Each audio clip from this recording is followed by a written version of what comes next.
Қайырлы күн достар, бүгін біз сіздермен круассан дайындайтын боламыз. Ол үшін менің каналыма подписаться етіп, лайк басуды ұмытпаңыздар.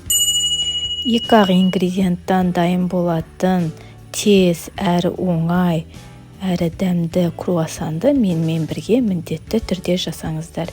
Еш өкінбейсіздер. Круассанымызды даярлау үшін бізге қатпарлы қамыр қажет болады.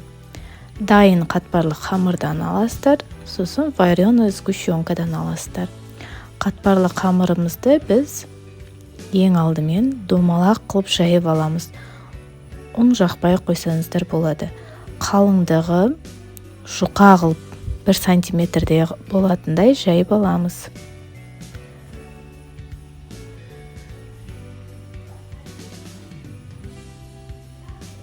Қамырымызды домалақ қылып жаюымыз қажет. Сол кезде круассандарымызды ораған кезде әдемі шығады. Міне мен домалақтап жайып алдым. Содан соң осылай үшбұрыштап кесіп аласыздар.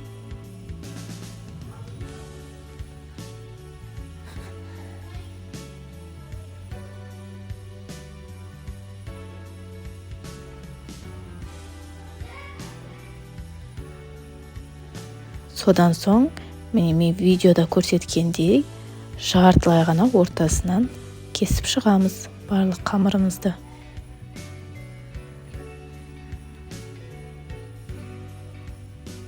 Міне барлығын дайындап біткеннен кейін, бір кішкентай шай қасықпен вареный сгущенканы шетіне жағып шығасыздар.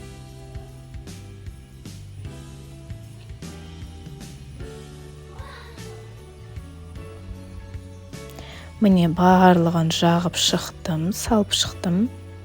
Ал енді ораймыз. Мен көрсеткендей, аяқ жақтан бастайсыздар да, осылай ақырындап орап шығасыздар.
Міне круассандарының барлығын орап дайындап алдым.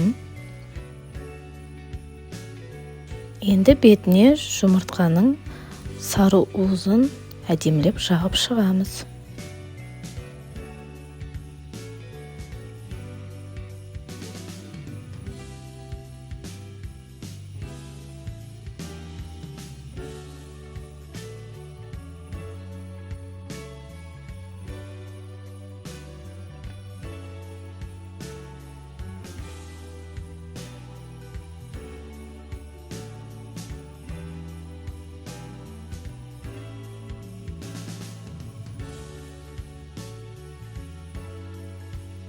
Енді круассанымызды алдын ала қызған микротолқын пешімізде 180 градуста 35 минут пісіріп аламыз.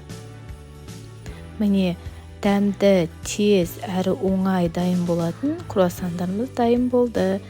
Менімен бірге міндетті түрде осы рецепт бойынша круассан жасаңыздар, еш өкінбейсіздер. Назарларыңызға рахмет. Сіздермен болған Айгүл Сәкеновна.